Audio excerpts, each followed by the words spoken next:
and welcome to SonicTalk number 479, recording live today on Wednesday, the 1st of February, the month of love, perhaps, if you're into Valentine's.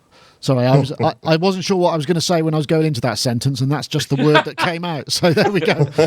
Welcome, everybody. Obviously, this is our post-NAMM, it's our post-NAMM podcast, because I got back, last Wednesday evening, and now we're back here. Before you all ask, yes, I know the IRC client isn't working on the live page. Sorry about that. It's just unfixable today. We will try and get an alternative. So recommend that you go over to YouTube and use our chat room, or there are instructions on sonicstate.com/live to use an IRC client as well. So we do hope that you get the chance to join us.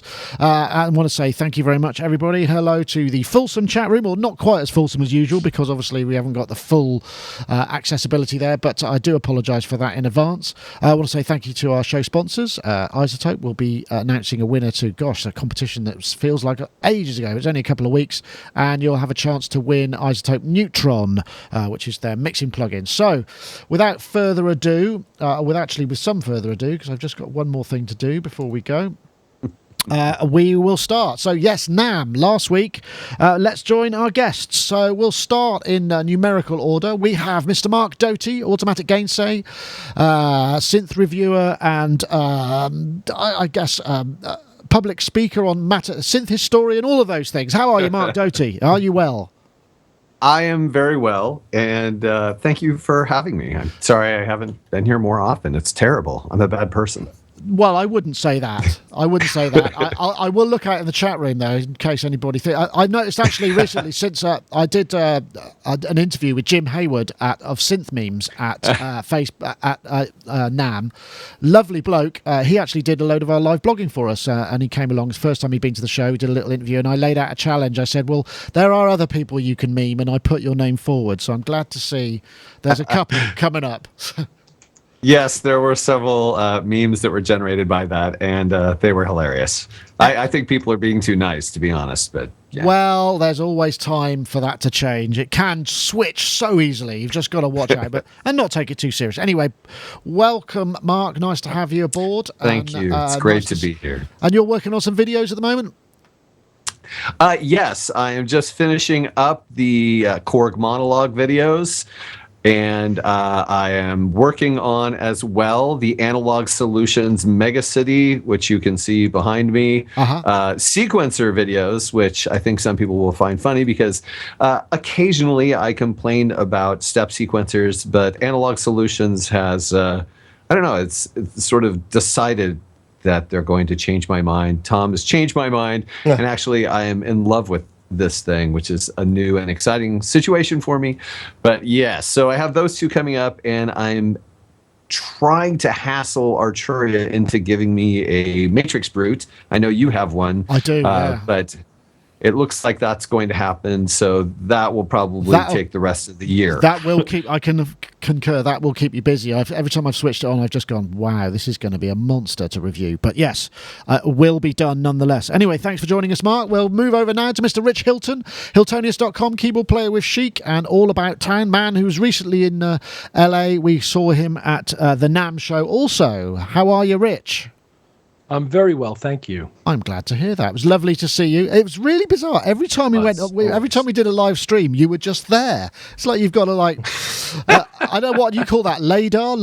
I don't know. It's like there's almost no way to plan where you're going to be. No, exactly. That's what's funny. And I wandered in on so many incredible things, which I'm sure we'll get to later. But there were moments where I just got up off the floor, wandered into a room, and something incredible happened in front of me. So it was that kind of couple of days for us. Excellent. Well, I'm glad to see, and I'm glad we managed to hook up and get you on board again today as well. So we'll also now let's say hello to Mr. Corey Banks from B-Boy Tech Report. How are you, Corey? Good, man. Good to be here. Excellent. We saw you, Corey. We see in person once a year. and we saw him. I wish I could make it more often. It just so happens to fall that way. But I'm happy to be here. Thanks for having me. I'm happy to have you here. But we actually saw Corey in person at NAMM as well, and it was, NAMM is such a massive event in the calendar, right? I mean, it's kind of, and there's all sorts of ways that you can come at it, how you feel about it, how it was, how it is. I mean, it felt less intensely busy, more business-like to me, and from a press point of view, that's great because it means you can get around and you're not kind of fighting your way through hordes of people looking for hairy guys to sign their autographs on things. So that's even though there was plenty of that going on, it just didn't seem like there was quite as much. I'll start with you. Oh no, I won't, because I've got Ty Unwin. I'm so used to having 3 guests, I forgot Ty Unwin. Ty Unwin, look, composer and a synth collector. We got a slightly different view today on your system. You look like you're facing the opposite side. I just turned it around. Simple as that. I got so sick of that view, so I've just turned it around. Turn it around, and there I can see windows. There are windows, yes. I didn't realise you had windows. That's not a proper synth cave. It's got windows. That's to be underground. You gotta have windows. Yeah, I agree. But how are you, Ty? I guess you were viewing all this from afar. Did you have time to check out any of the stuff? I mean, impressions from remotely.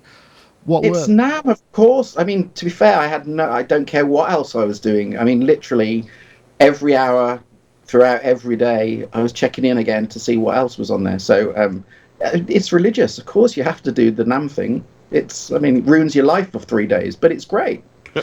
So only 3 days. We're there for 5. Oh bugger! I've missed loads then. You've lost a whole day.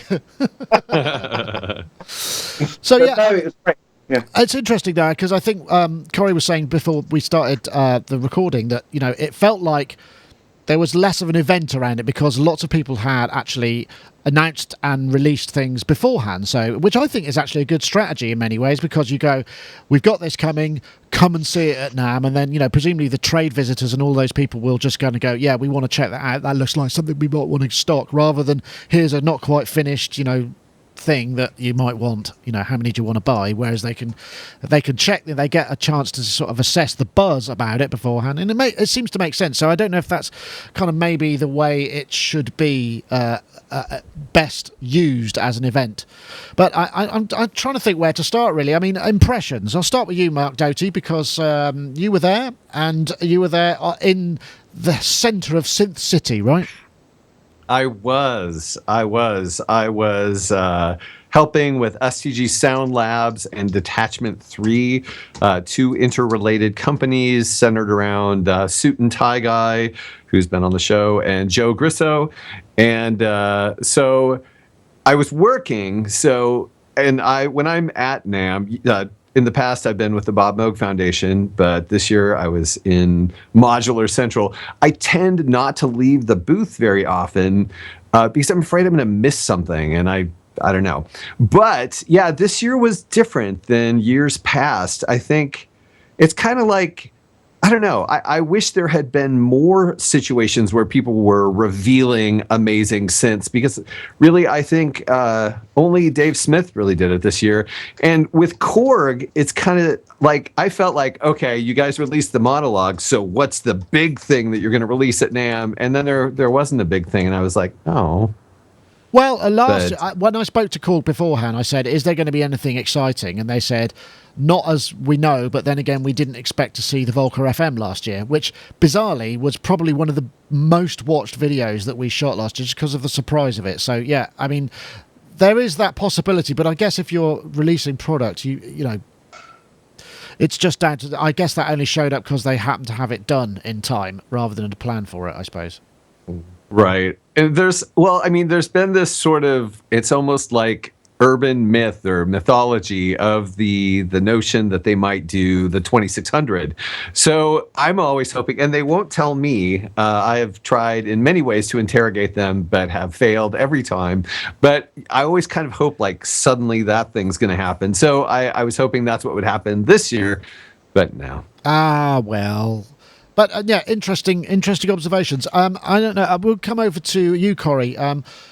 From your point of view, I mean, in the pre-show, there are people sort of going, there was just sort of nothing for hip-hop heads, nothing going. I was thinking, well, surely aren't the MPCs kind of fairly major?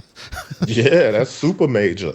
Super major. I mean, what else has got the touch screens? And I mean, just seeing it is exciting. They finally listened to a lot of the feedback that they've been getting for years, and I think they may have gotten this one right. And not to mention, there's a couple other things. I was surprised, although we'd heard about it already, I was surprised about the Toraiz SP16.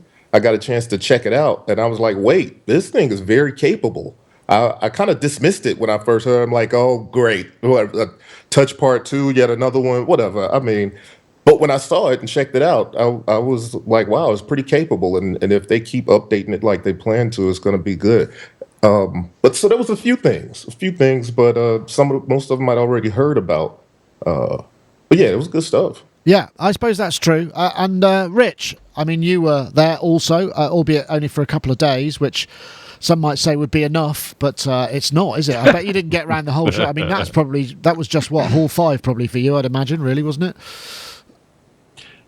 No, it was pretty much the whole main floor and a few things upstairs. It was all the things on the main floor I needed to see. I didn't spend a whole lot of time with the flutes and the clarinets, but did you get downstairs? To me, this kind of thing, especially knowing that you're running around shooting hundreds of videos, this kind of thing has a lot more to do with people than with things. Now, it has a lot to do with things, don't get me wrong. And I was really into the things, and I got a list like this of things to talk about. But it's more about the fact that I finally got to meet Marc. Unfortunately, I missed Corey. You and I spent some time together. I'm still looking forward to meeting Ty. But there were so many people I saw and so many things, like I said, that I wandered in on, that it was just unbelievably memorable. And add to that my son came with me, who is about to graduate with his recording degree and go out into the world and try to make something of it. And it was a really cool kind of father-son thing to do, especially given all that. And who knows how many we'll get to do together, and how long he'll still want to hang out with me. But so far, so good. Excellent. I'm glad to hear that. I mean, that was nice. I did, but the Amanda from Universal Audio, who's a great friend of the of Sonic, we met her one day, and she brought her mum, and her mum had never been to anything like this, and she was like. And apparently she had a really good time. So it's something for everybody. Okay, so Ty, from a distance. I mean, we could probably get into sort of highlights, really, couldn't we, from a distance? I mean, I know you were very excited about the new Dreadbox Abyss, which I think we got that. We got a little bit of it here. Let me see if I can find a vid. I got a vid. I'm trying to see if there's anything I could. Yeah, I'll just bring this up, and I got a. NAMM 2017. Big news. Oh, excellent. A new polyphonic synth, right? Yeah, our first polyphonic. I won't play too much, but just show. It's blue. It's blue because it's the Abyss, I guess. There it is. Let's stop it there, because that got the best polysynth of the show for me, because it was just so interesting. And I'm guessing you may concur with that, although you might have chosen the Rev2. I don't know. No, actually, no, not at all. I'll be completely honest with you. The Rev2. The Prophet 08 was one of those synths that I always wanted to love, and every time I played one, I went with the intention of buying one, and every time I played it, I walked away. It's never a synth that I ever kind of really fell in love with, really. And so for me, the Rev2, personally, a kind of 16-voice poly plus some extra version of an 08 isn't really that interesting. The Dreadbox, on the other hand, I think I've said to you that I've had one for the last month, more than a month now, 5 weeks, and it is as amazing as you kind of think it is, really. Just in terms of character, just in terms of it sounds. But you know how much gear I've got, and I've been getting sounds out of that I couldn't get on anything else. Or if I could, it would involve a lot of patch leads and a lot of instruments being plugged into effects pedals, into other instruments, and but in one little box, it's fantastic. The character of it, the rawness of it. I mean, it's only one oscillator per voice, and it's only 4-voice poly, But what they've done with the modulating of waveforms and detuning vibrato. Yeah, that sounded amazing. I just sort of went, oh my goodness, I've never heard anything like that before. And that's what I've spent 5 weeks with it, and every single time I came out of it just going, I've never heard anything like that before. It's fantastic, and it's not the most complicated analog synth in the world. No, it's actually, on the surface, it's just those little twists, isn't it? Those sort of things that kind of make it kind of like, ooh, that's interesting. Agreed. It's the twists and it's the combinations of features that have been put on, and you're thinking, I can't think of any other synth that's got this combination of these particular features. It's unique as a little instrument. I mean, mine had to go back yesterday only because the one I got was a prototype, so it's kind of had to go back to have all the revisions and made all nice and shiny and to come back. But honestly, it's only been gone a day, 2 days, and I'm missing it. Oh, isn't that sweet? But I mean, talking to, the Rev2 did come up. I mean, that's a big deal. I mean, I don't know how the heck they did it. I mean, I think I mentioned before that I don't know what sort of duress Dave Smith instrument employees are under not to leak anything, or whether they've just got he just garners this fantastic sense of loyalty because he's such a nice bloke. I suspect it's that rather than anything else. But bang, there you go, 16. And not only that, I mean, the price point, I've dropped it. I think it's $1,900, and they've dropped the Prophet 08 down to, is it 12 or something? Which seems to me 14. $1,400 seems to be a kind of direct response to kind of the new price point that the DeepMind has kind of thrown into the mix as well. And I just thought that's kind of a bit. I mean, 16 voice analog poly for that price. I mean, it just seems unthinkable. You'd never have thought anything about it. Yeah, it's crazy. Did you get any of you get a chance to play with it? I did. I checked it out. You did? Okay, you were there first. Okay, okay. That's cool. So, I mean, I think the things that it's got new that I managed to sort of garner from the video. And I mean, I shot the video, and I still can't remember because my short-term memory is shot after a show like that. Wave shape modulation and 8 mod slots at already, and I think it's also got the split or layer kind of scenario going on as well, right? Yeah, it's got the split layers. Also has effects, which the original P08 didn't have, and a few other things. And I'm kind of, I'm on the same thing with the Prophet 08. I had the Prophet 08 for a while, and I got it because it's the Prophet 08. I thought it was the first, wasn't it? Analog poly that was analog. Was that right? Yeah.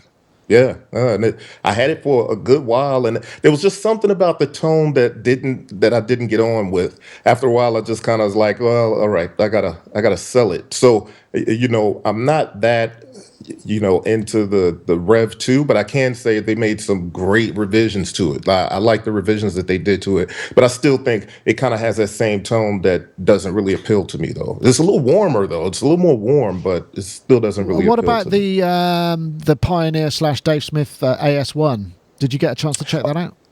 Yeah, check that out. I think that thing is dope. I can't wait to really get it in my hands and really, just kind of explore it. So here's the thing, right? If that's one voice of the Prophet 6 and the Pro 1 was one voice of the Prophet 5, does that make this kind of like the desktop version, new Pro 1 for 2017? Interesting thought. It may, yeah, I suppose. I mean, I must admit, because we didn't have an awful lot of mono synths to choose from. I mean, there was the Dreadbox Nix, and I just thought I can't give the award for best mono and best poly to the same guy. That would just seem a little bit. And I wasn't sure because it looks like a kind of just a groovebox kind of thing, like a monologue or something like that. Sorry, a mini,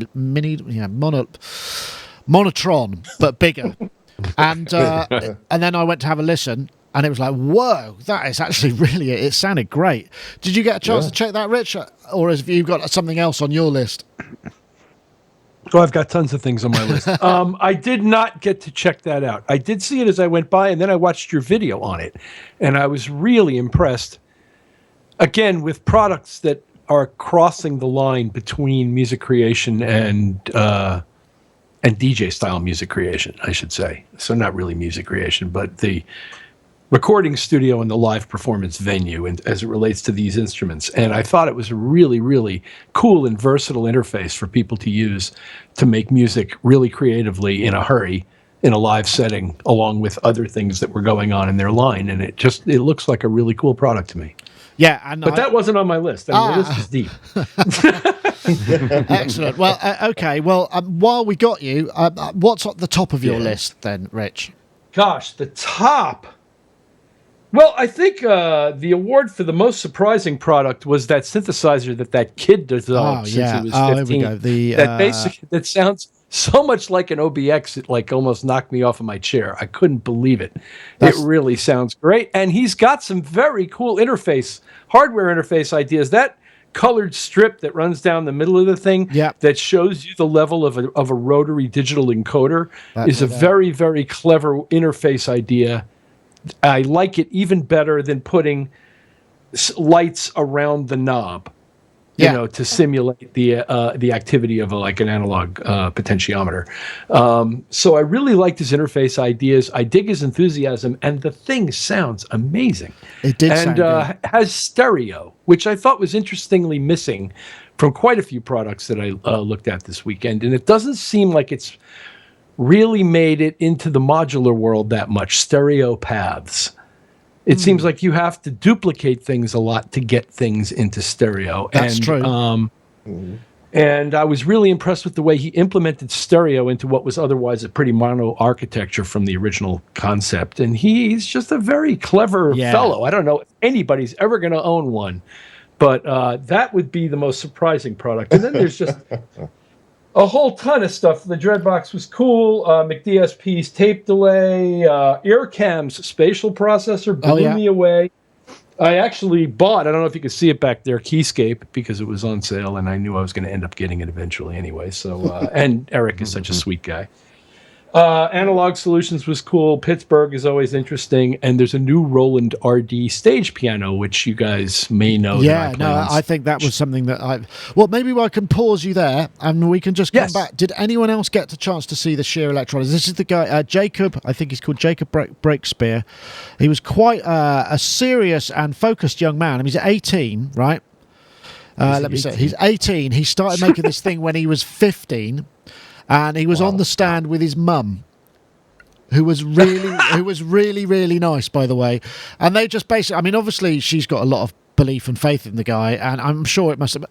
But I think you're right to a degree. I mean, he's already talking it's going to be $3,400, something like that. I mean, it's going to be, or it's almost irrelevant that you can't buy it at the moment. It's just the fact that there's this guy in the world and this is what he's done that's so cool that I really liked about it. I know. Did you see that, Mark? I didn't, and I feel terrible because people kept walking by going, Mark, have you seen this? And I've been like, no, I don't know anything about it. And I had probably 5 people demand that I go see it, and I didn't. So, is it analog? Yeah, totally. Yeah, completely screen. Man.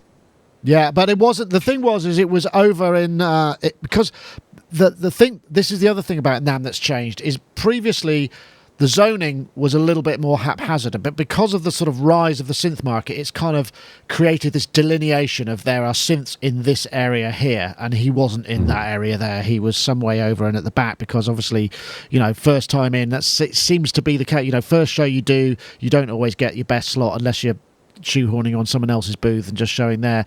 And I guess all of this stuff is new to him and his family. It's just, that's the way it goes. So I'm really glad. I want to say thanks to Alex from Source Distribution for letting me know about this, and we managed to get over there and film something. I would also add that, and this is something that Jacob said to me, was, look, I forgot to take the reverb off it. I hope that's okay, because he had this, basically he had 2 of these things and a table, a little crappy mixer, and a Lexicon 480L. It was just kind of... So, yeah, I mean, but which is very now, but it's still, you could still hear what was going on. But I just thought it was kind of sweet that he wanted to make sure that was known. But it did. I don't think it makes much difference. I mean, it sounded great, and it's got some really good ideas in it. I know everybody's speculating, Ty, whether you will be one of the only 2 owners of one of these things, or whether it will make it to production. I mean, I think there's a lot of things in there that are going to be difficult for him to mass produce because it's expensive to do, high res encoders and Gorilla Glass panels and all of that stuff. I kind of agree. I have to be honest. I've contacted him. I put my name on the waiting list, but that's awesome. But as you say, that's if it makes it into production. And It looks interesting. I mean, it does look interesting. Whether it's ever going to get to market exactly the same way, I agree with Rich about the encoder thing with the light. I agree. I think that's a fantastic idea. The only issue I have with that is you're limited to you can only use one knob at a time, which kind of I don't know whether you can. You can only see one knob at a time. So But yes, I get your point. But that was the only thing. That was the only thing I could kind of find fault with. I have to say, I thought the form factor was a bit too kind of 1982 for me in terms of the way. But, yeah, I know. Too much 1982. But it did look very kind of early home computer kind of thing. But exactly as everyone said, it sounded exactly as it should sound. And discrete components are going to cost money, and it sounded expensive. It sounded great. So. We'll see. But I loved it. I thought that was great. That was a good one for me as well. Excellent. I hope you get one. Yeah. I'll be. I really do. Yeah, that'd be awesome. Anybody's going to get one. I figure it's probably you. Yeah, I think you're probably right.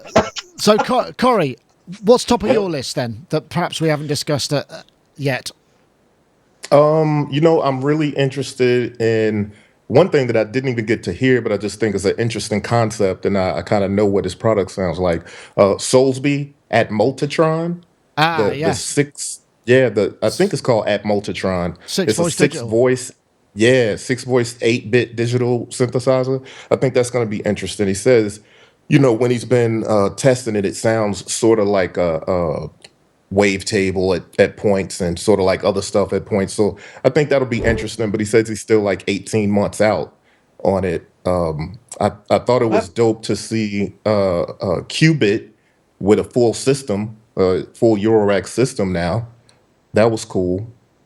And more than anything, I was hoping, but we didn't get a chance to. Yeah, that's it. It's Atmultitron. Cool. Yeah, Atmultitron. Yeah, very cool. Have you seen, because I've got what's it, at Megatron or something, the mono version of that. Have you seen that?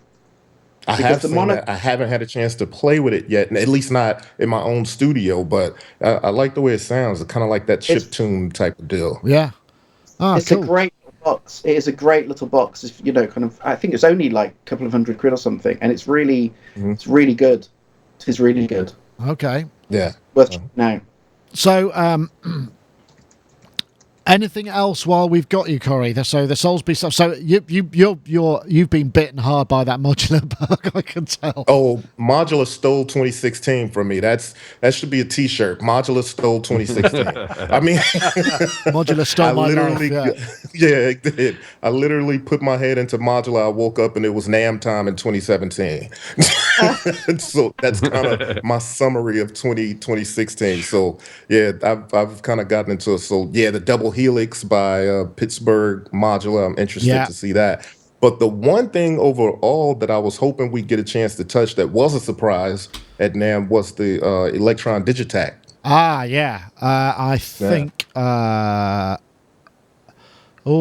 can drop that into the browser and we can have a look at that. Yeah, that was a surprise. And the thing is that I know Cenk at Elektron reasonably well, and he was I could tell he was like hopping about on foot to foot. He was so excited by this thing. We did it, although he wouldn't let me go straight to it. He showed me all of this Overbridge update stuff, which was interesting, but I think ultimately what people wanted to get their teeth into was this thing here, the Digitakt, which is sampling drum machine, a sample playback 8-channel drum machine with a slightly bigger display. It looks like, I think it's got a gigabyte of storage, and I think it does, if I remember, did it do 60 seconds of sampling? No, it was more than that. It was a bunch of sampling, so that, and together with effects, it's pure digital. But the big news on that is, I think they're hoping it's going to be, was it around €600 or €700, which is for Elektron gear is very affordable. But so you're right, they didn't switch. I mean, it's obviously switched on in that picture, but it wasn't making a noise. I don't know if you heard any different. Nah, I didn't get a chance to hear it, but I will tell you what they did do to me at that booth is that since I have a rhythm, I went over and I made some beats on the rhythm. It was connected to Heat, and I love the Heat so much that I went and bought it the next day. Whoa. Yeah, it seems to happen a bunch, that, actually. It's one of those things that it was a kind of marketing conundrum, wasn't it? Because it's like it's just a box that does some stuff that I probably don't need, and then you hear it and go, actually, that's really good. So yeah, oh, well, that's great. So one satisfied cut. I hope you got a deal.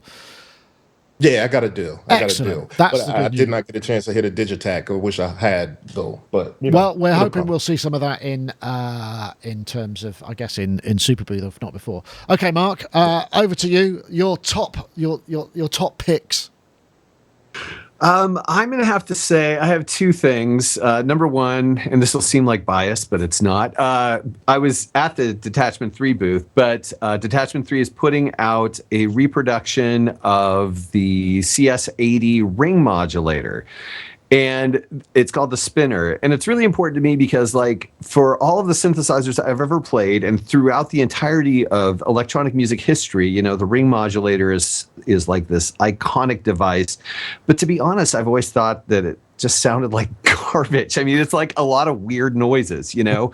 But the cool thing about the CS80 was they made it so that you could actually interact with the ring modulator in expressive ways. And I always like that. So Detachment 3 is making a small desktop version of it that had even more functionality. And I love that idea because it really takes the concept of the ring modulator and makes it an expressive instrument as opposed to just a interesting laboratory, sound effect. And I really liked that. And then the other thing that I was walking along and this guy comes up to me and he goes, "Hey, Marc Doty," which happens to me sometimes. And I always feel like a deer in the headlights. I'm like, yes, is it what I said about the TX7? But he came up to me and he said, "You're interested in electronic music history, aren't you?" And I'm like, "Well, yeah." And he's like, "Well, you need to come see our Ondes Martenot." And I'm like, "What?" And so this company in Japan called, actually, I'm not sure what it's called.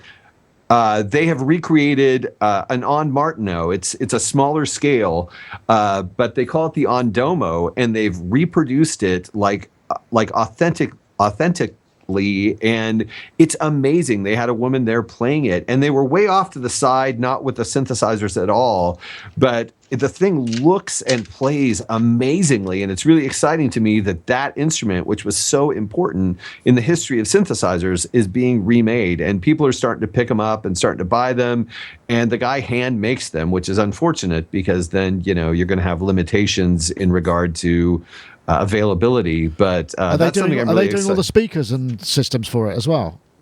They had some there, but I don't think they were the ones. I don't think they were making them because other people have recreated those, but I'm not entirely sure on that.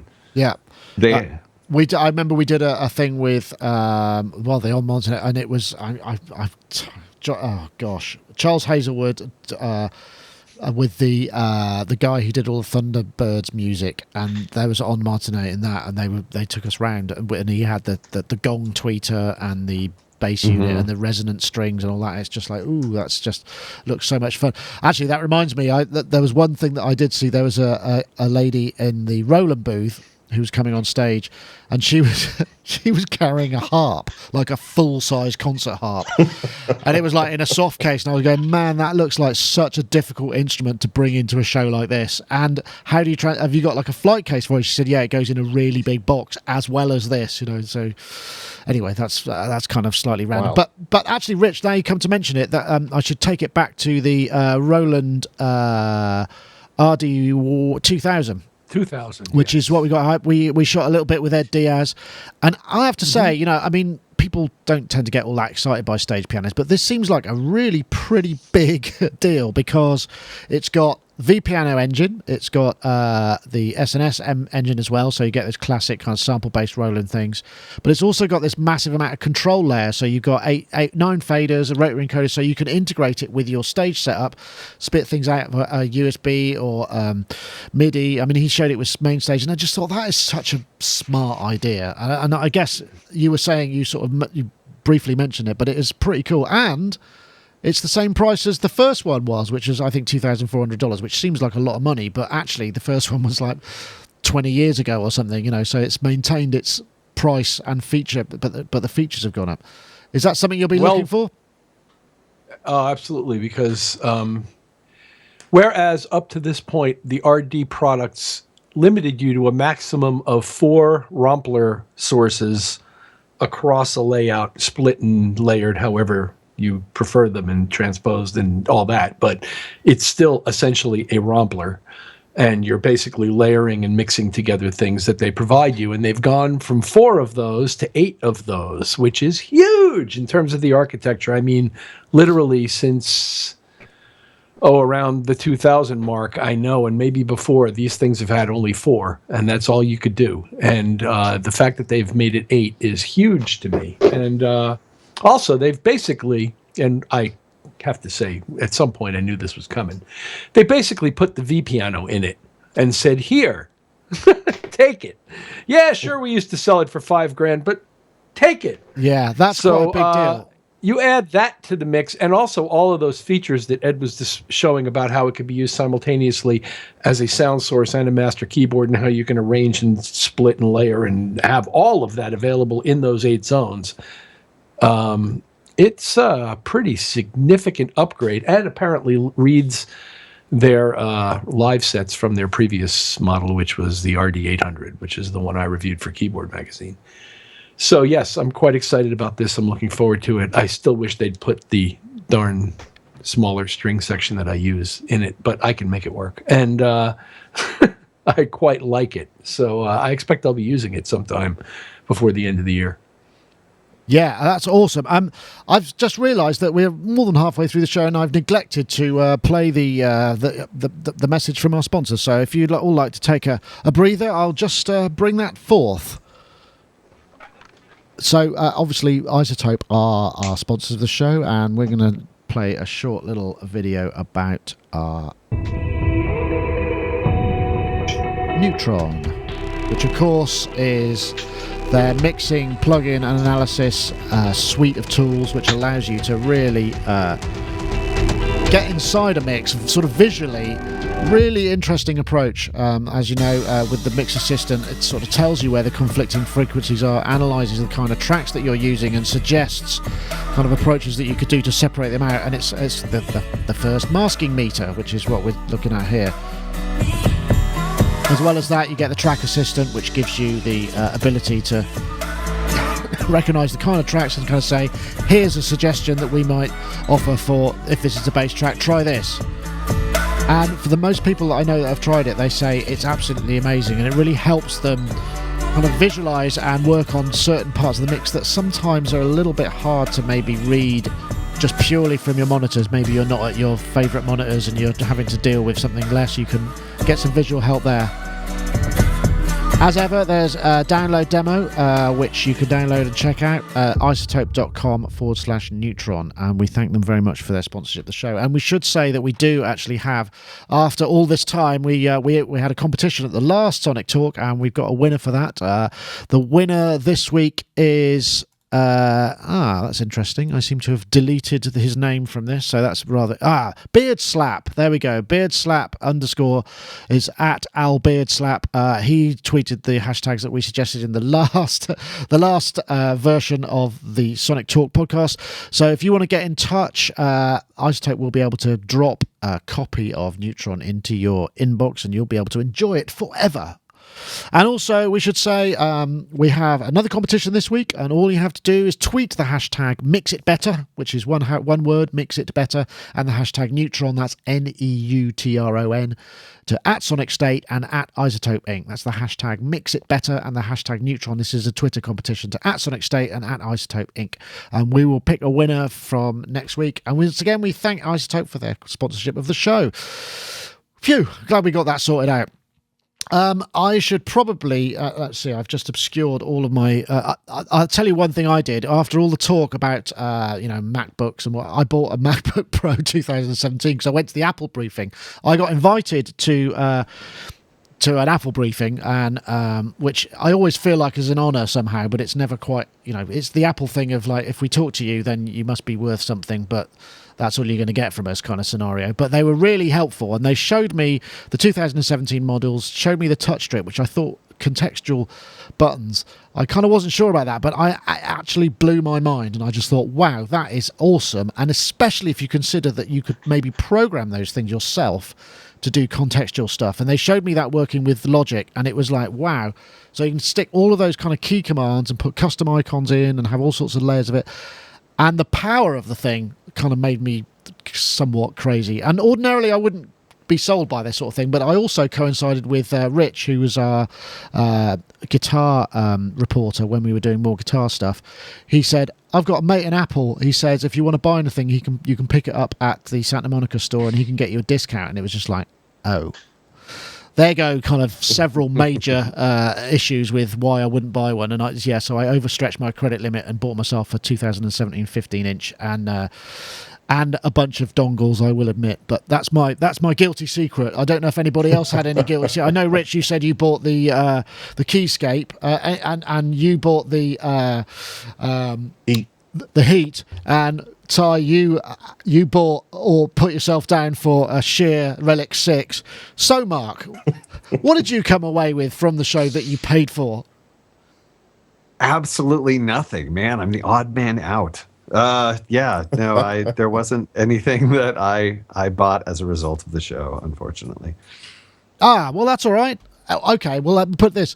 What would you like to have bought or will buy if you get the opportunity?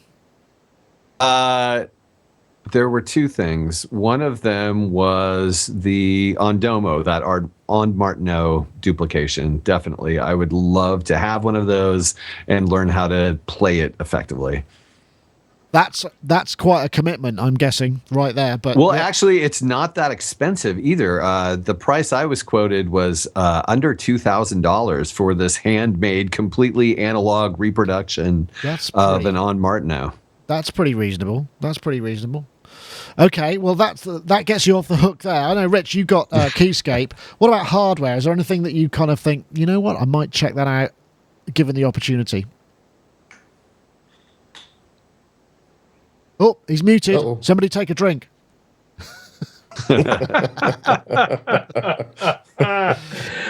In a somewhat more mundane area, I've been working very hard on this Roly keyboard that I got. And I'm looking for a rig through which to reproduce it in a small live setting. Not specifically thought of for the chic thing, but just in general to have as something I can take out and use.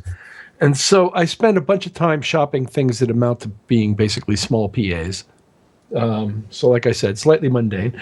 One of the other coolest things I saw that will appeal to only a few of you is called SoundTap by UE. I don't know that. What this thing does is it's a stage box that accepts signals at any level, line level, amplified speaker level. It will take in pretty much anything you might have on the stage, pass that through the box, and spit out headphones with a volume control. So I've come across a few situations in my professional life lately where the RF is such in a given place that trying to get decent wireless reception at my spot on stage, given where it's being projected from, proves to be a nightmare throughout the entire show, and I'm sort of playing blind some of the show, and it's very difficult. And this thing could solve a whole lot of problems in situations where RF is difficult for us. So that was one of the most exciting things I saw too.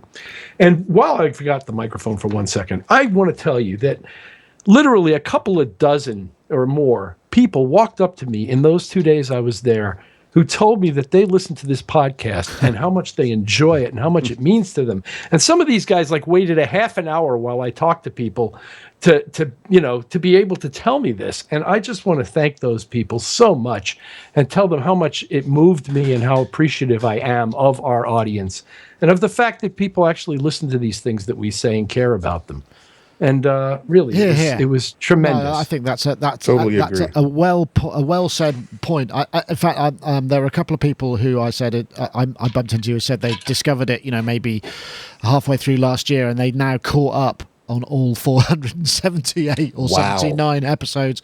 And it's really interesting how people kind of get to know you. It's one-sided, obviously, but there still is sort of somebody comes up and they've invested all that time in listening to whatever, and you kind of feel like you know them or that they're cool because they haven't switched off, and they obviously get you know, do you know what I mean? You get an affirmation that you're perhaps not as much of a jerk as you thought you were, or whatever it may be, you know, or you're presentable, or what. And I think that's really nice to get that. So, I mean, you must get that as well, Mark, because I mean, you know, particularly on the synth booth with all of your stuff going on there. I mean, that is one aspect that, you know, of the show that is quite a nice ego boost and humbling at the same time, right? It's true. It is really cool. And it's nice to be able to actually talk to people, because there is, like, when I'm demonstrating, there is a certain persona that is my demonstrating persona. And when I'm being obnoxious on forums, there's another persona. But I've actually had people say, wow, you seem like a nice guy in person.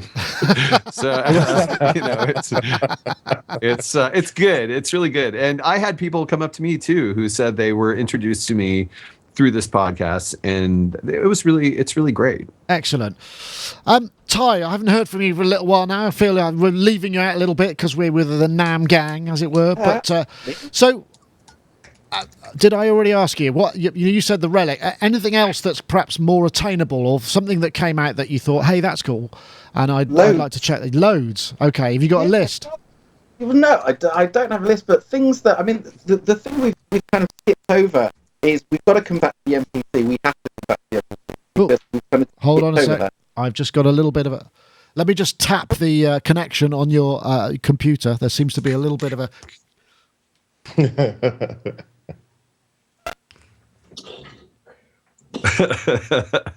That's probably fine now.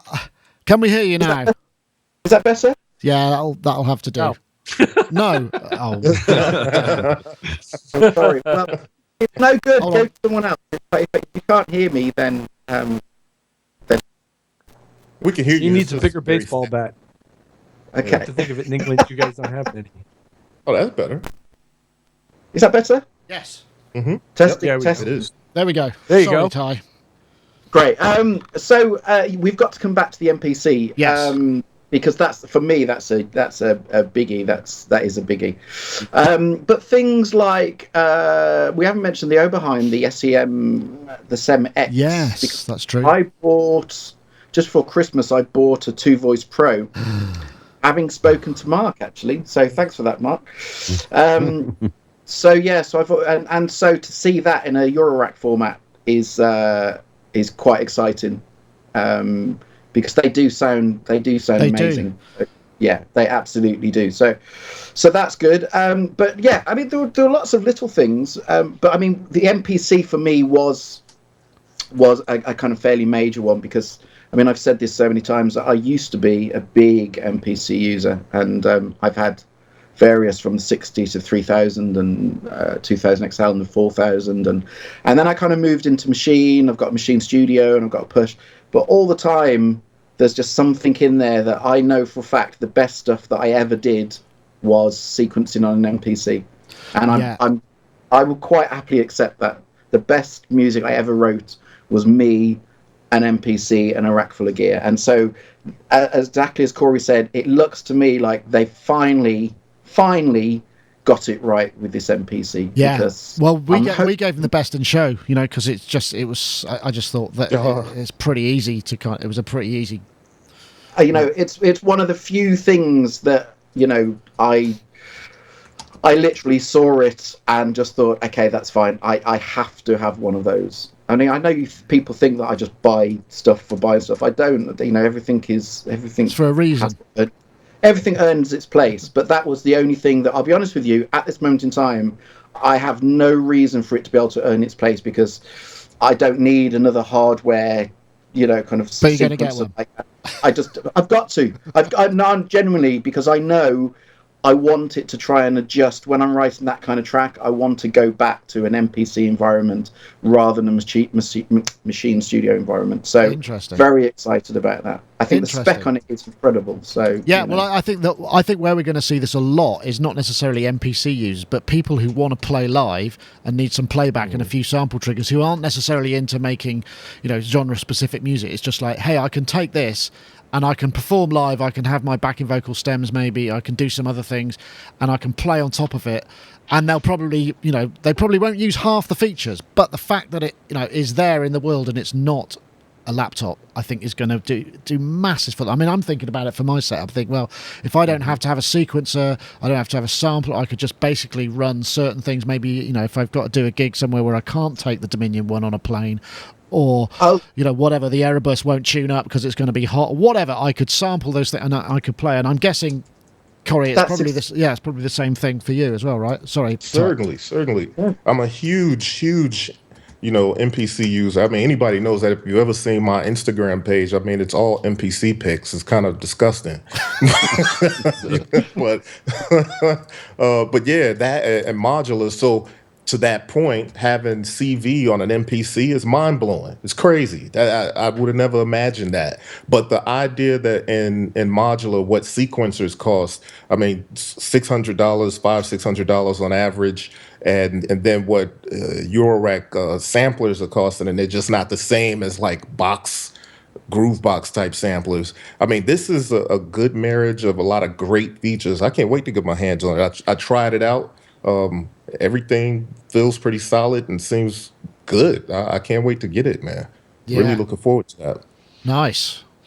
Well, I think that's, you know, as we say, it's a well worth. The other thing I wanted to mention briefly, did you see, I don't suppose you saw this video, you may well not. This is basically the guys at Tracktion, who are now called Wave Lab, I think. Gosh, I hope I've got that right. This is Woody, who I've known from a very long time. But you see those two little devices there? They are single systems running on Raspberry Pis in sort of custom cases. So there's the Tracktion DAW running on that big guy touchscreen there with a little wireless keyboard. On this end, there's a single instance of one of the plugins that they do. Is it Biosphere, I think it's called? And then, so single instance plugin running on like $25, $30 hardware is a really interesting concept as well. I mean, these were kind of proof of concept, but they were thinking, what should we do? Should we pursue this? And I was thinking, actually, that might not be a bad idea. You know, you get a Pi, an interface, it's an instrument, bang, it's, you know, this big. That's kind of interesting stuff as well. I know, Rich, you look like you're itching to get in there. I was just thrilled at the idea of multiple tracks of digital recording in a $35 computer. Yeah, that's just amazing to me, because what it portends is all good in terms of, you know, availability of technology, which is already pretty darn proliferated anyway. But it's just, it makes, think about what we used to have to do, you know. I know, to record multi-track. That is kind of mind blowing, isn't it? Yeah. Yeah, it is pretty funny when you think about it like that. Absolutely. And it's also something that's not an iPad or an iOS device. I like the fact that, you know, if it gets some traction, if you'll excuse the pun, it's just going to be an alternative, because at the moment most people are just going, that's the only thing I'm likely to use, you know, outside the box. But there are some other interesting things. Actually, one other thing that came up was we use this. I went to see Samson, and they did this thing, which is basically that guy there is a radio mic receiver that goes into Lightning. 2 channels. You can buy 2 mics or just 1 mic, and it's, you know, it's just low power, but it means that you could do this whole kind of thing. We use that for the live stream on a couple of occasions, and you can flip it into 1 mic down each channel or a stereo mix of both mics, and it's 6-hour battery. Does it also have a lavalier mic that you can connect to it? It comes when you buy it, or when it's not available yet. They very kindly gave us a prototype just to field test and give some feedback on. You can have a lavalier mic, a shotgun mic, or a stick mic, and then you can buy another one of those. So you could buy 2, and they can be whichever of those. And I think it's that the price they're projecting roughly is I think it's $249 for a 2-channel system, $179 for 1 mic and 1 transmitter. I mean, it's not going to be any good for trade shows where there might be 20 people with those, because it's not true diversity. It'll only handle a certain number of channels in a given space. But for stuff that's outside of that environment, it could be a really, you know, and we used it for live stream because we had this massive rig, which was great. We had to clip the zoom on it, and it was all a bit cumbersome. And then we've just got that, and it was just like, wow, that's so cool. The live stream just came out of that, which was very nice. Just thinking if there's any other things that we should, you know, there's one thing there's actually 2 things that I had on my list here. The Zeta Ohm. Did you hear about the Zeta Ohm Flux? I think it's Flux S1 or Flux 1 sequencer for modular. That's pretty dope. I mean, It looks great. I saw him both at KnobCon and at NAMM, and I thought it was a dope sequence. And the knobs, the buttons are like some sort of weird molded is that it? thing. Yeah. Wow, Yeah. that looks like Space Invaders. It does, and he's a cool guy too. That thing is pretty nice. I've been kind of watching as he develops that. And the other thing, I guess I'm kind of into this year at NAMM, things that don't make sound yet or that I haven't heard. So the other thing is the Malekko boxes. Malekko yes, Heavy Industry. I was looking for that video because they are the ones that are basically they're kind of in the form of MC202 kind of thing. I think is this a video here? And you know, they're based on the Varigate 8. So that's a sequencer that they made for modular. These guys. Yeah, there we go. Yeah, exactly. They weren't making a sound, but so there's a MC202 style thing, and yeah, that's in conjunction with Harvestman. There was a lot of interest around those. A lot of interest. Indeed. They look kind of really fun. interested in those, and they were kind of sitting on the back table. You kind of had to whisper a password to get over there to see them and touch them. The velvet rope. Yeah, that's right. Yeah. Oh, wow. There was one other thing. I don't know if a couple of years ago Yamaha did 40 years of synthesizers, and we did this brilliant. Well, I didn't do it. It was actually Avery Burdett who did the brilliant bit where he took us around all of the synths and opened them up and gave us a little bit of history, and it was excellent. And I got the same sort of thing. It's apparently this year it's 30 years of digital mixers, and so I spoke to John. Let me see. I think it was John Shower. I think if that's how you pronounce it, and they had a not quite so fulsome, but DMP7, DMP11, ProMix 01, all of these mixes, and I just thought he was such a lovely bloke, and he joined the company at the same time as they released their first digital mixer, so we got a lot of insight and history, and it was just. It was really a great pleasure to talk to somebody who had that kind of level of integration. And I owned kind of quite a lot of those mixers. I owned a ProMix 01, a 03D, and we've got a DM1000 here. But, all of those things. And the DMP7 was one of the first kind of digital mixers that you could get. I mean, it was cruddy as hell and only, really noisy. But for the facilities that it offered were awesome. And it was really good. So if you get a chance to check that out, it's just a bit of a kind of nostalgia vibe. But he was such a lovely bloke. And that was kind of cool. You said, Rich, that it was a people's thing. Who was your most enjoyable chance meeting with? You, Nick. Every day. Every day, yeah. It was great to meet Marc. It was. I have been in this business for more years than I'd care to count, and as it turns out, you meet a lot of people along the way, and it was hundreds of people I spoke to, and some of whom I hadn't seen in decades, and some of whom I've seen, at every trade show ever since. So, to pick. One, there were a few famous guys we walked up on. I met not one but two keyboard players from the band Yes, for example. Wow, cool. Herbie Hancock was there. You'd run up on people. At one point, I was saying we wandered into the Roland booth after lunch on Friday. And who's on stage but Billy Cobham playing a set of V drums with Scott Tibbs on piano and Jerry Brooks on bass, and they're doing these classic Billy Cobham songs. And then my old buddy Omar Hakim comes out and starts interviewing him and talking about how important the Mahavishnu Orchestra was to him. And of course, Omar and I have had that conversation a million times, and we used to sound check on one of their tunes.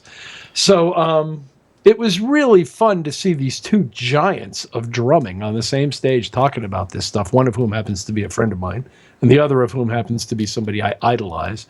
So that was cool, and I enjoyed my time with my Rolly friends. Those guys, the Parisi brothers, are just still ridiculous musicians and can execute things on the Seaboard and on the blocks that are just mind-boggling. And I really enjoyed that. I got to see Jordan Rudess play in the Rolly booth as well, and that was fun. We normally have a competition about who can first spot Jordan Rudess, and I must admit, I didn't actually. I saw him. I didn't spot him this time. He wasn't. He was around Rolly quite a bit, and he wasn't as omnipresent as usual. He did a sort of a star thing in the Rolly booth, and he was very good. And those guys supported him really well. And I don't know, it was just so much fun. And like I said, the whole thing about being a father-son kind of outing for us was another whole layer of cool. Yeah, no, that sounds really nice. Really nice. I know, Mark, I'm sure, it's hard to remember, to be honest. I mean, I think I had a conversation with you on the way back. We walked back from the show one night. I said, hey, this guy came up to me. I'm trying to find his card because I can't remember his name. And he just said, I'm really big fan of the podcast. And I think he's also on a podcast called Audio Now. And he gave me his card, and it just says Disney head of audio, and I just thought, oh my god, that's like we both met that guy. Yeah, that was totally weird. I have his card too. Yeah, it was nice to meet him. But there must have been others, right? Oh, sure, and it's sad too because like for having gone to NAMM for as many years as I have, which is few compared to some, but like seeing Stevie Wonder and Jeff Downs, it's kind of like, oh yeah, there's Stevie, there's Jeff. But which is weird. It's such a weird thing. It was also great to meet Rich finally after all this time. But I had this terrible incident where, okay, like a lot of people probably wouldn't know this about me, but growing up, I was a huge Depeche Mode fan, like really foundational in everything I do, which you may not know, but I love Depeche Mode. And I always hear that Martin Gore is kicking around NAMM. And I'm like, well, I've never met Martin Gore, but I would love to meet Martin Gore. So I was talking to Suit and Tie Guy about it, and he's like, oh, if you see Martin Gore, keep him at the booth because I need to talk to him because he buys Suit and Tie Guy's modules. So I'm like, okay, yeah. So Martin Gore is walking by. I get all excited. I'm like, hey, Martin, Suit and Tie Guy wants to talk to you about these modules. And he's like, okay, great. That'll be fantastic. But we're going to lunch right now. So tell him I'll come back. And then he was gone. And so my entire Martin Gore experience was relaying a message. And then he sends this absolutely wonderful email to Suit and Tie Guy talking to him about what they were talking about, but said, yeah, I won't be coming back to NAMM. So it was like, oh, man, I spent my chance like relaying this message. It was very sad. But I got to meet Martin Gore. Kind of. Excellent. Oh, that's a good one. I like that. Ty, I suppose you haven't got one of those at this time. But what exciting thing happened to you while you weren't at NAMM? How about that? It doesn't have to be exciting. Did you nail that cue, or did you have one of those kind of when you're doing a job? You get this. It's the classic. It's the bullseye when the director's happy, the producer's happy, and you're happy. Did you have one of those moments? No, I tell you what did happen. I had a film arrive on a Friday. I hadn't seen this. I knew it was a program I was meant to be doing for the BBC, and the film arrived on a Friday, and I'm speaking to the guy about it, and I said, oh, that's great. So when's the film being locked so I can do my work? They said, oh, that'll be tonight. So that's the first I knew about it. And then I got the film on the Monday night. They wanted the pre-mix on the Tuesday and the final mix on the Wednesday. Yeah, an hour of music in one evening between 8 o'clock and 9 o'clock the next morning. And you did it. You did it. I was going to say. So that was the highlight of when NAMM was happening. That was my weekend. Yeah. Wow. Telling someone you couldn't do you couldn't possibly do that. Wow, that's rough. It's impossible, basically. Wow. But I tell you, no, a few things. I mean, going back to what Corey said about the heat, I've got heat. It's living over everything I'm doing at the moment. The Two Voice Pro is permanently going through that, and also I've got the Odyssey module that's going through that as well. The heat is just a fantastic bit of gear that is really awesome. And the other, just very, very quickly, just going back to what Rich was saying about the RD-2000, about the V piano. I've got a V piano. To get a V piano for the engine for $2,500 is you can't kind of underestimate whatever it is. Yeah, it's fantastic. The V piano is an amazing engine. It's just sat there dormant for however many years. I mean, they've done nothing with it for however long. To get that engine and a $2,500 keyboard is fantastic. I tell you what, just as a quick aside, the one thing that I found about the V piano where Ed showed, he said, oh, you can basically tune every note how you want. And I thought, that sounds like, okay, whatever. But actually, that's a really big deal because piano tuning, I'm imagining, if you get the the shape right, it can sound very, very different and have a real signature sound to it as well because of the way that, you know, maybe the top octaves respond or whatever. It sounds like a kind of a novelty thing to do. And to be fair, when I got mine, I kind of thought, well, maybe it's not all there. Honestly, once you go into that level of detail, the realism is outstanding. It's amazing, and you can do lots of microtonal stuff. And it's, you know, I love it. I love the V piano. So, you know, the 2000. If I didn't, I mean, I use a Stage 2 that I'm more than happy with for the few live bits I do. But if I was going to go out for a live keyboard now, honestly, the 2000 looks amazing. Right. So excellent. So, with you, Corey, what was your kind of highlight that perhaps wasn't necessarily just, you know, seeing a piece of equipment then? I mean, it's always getting a chance to see friends. I mean, it's one of those things. It's almost like band camp, right? You interact with all these people throughout the year on all of these different social media platforms, and then you may get cool enough with a few of them to text and call time to time, some of them daily. Then you go to NAMM, you get a chance to see them all. So I think that's the huge part of it. But I guess I could say somebody that I didn't know that I met that I thought was a good highlight is I met Tatsuya from Chord, and he is such a cool kid. Yeah, very cool dude. I think he's brilliant. We'll be talking about him years from now, like, you know, like we do the other synth giants. Well, actually, I have a Meet the Makers with Tats that is going to be published at some point in the future. I managed to do 3 while I was there. I couldn't fit in Dave Rossum. I really wanted to do an interview with Dave Rossum, but he was, again, just going off to lunch as it happened, probably with Martin Gore. And it quite possibly could have been with Martin Gore, actually. So we've got Meet the Makers with Tatsuya. Meet the Makers with Glenn Darcy from Arturia. It was also really interesting. And a Meet the Makers with Christian Henson from Spitfire Audio, who's a really interesting and smart guy as well. And somebody said to me that his mum was Eunice Stubbs. Who knew? Is. Wow. Yeah. Get that. He's a lovely guy. He's a lovely guy. Yeah, very, very, very good. Anyway, so there were pretty much all of the videos apart from that. I want to say thank you to our team who were absolutely awesome. I don't think I've ever done a NAMM that's been quite so smooth. Yeah, everything worked. Everybody knew what they were doing. I think by the time we got to Sunday night or Monday night, we stayed up in Santa Monica. Me and Ed stuck around. We had over 100 videos online, which is mine. And I didn't edit a single one of them either, which is probably why there were so many. So yeah, Ed and Rob and Will, who's a new guy on the team, and also Ed, Rob, Will. Oh yeah, and Mira, you know you are, and also Jim Hayward was also fantastic. So yeah, everybody was awesome. And Can I just say from our point of view, you know, kind of not here, just from a you know, kind of someone logging on daily, it was great this year. It was the best it's been. It was clearly the best it's been, and yeah, the coverage was amazing. So, you know, well done to you, Nick. You know, I know you're thanking all these people, but it was great. Well, really I just paid for it. Okay, well, there you go.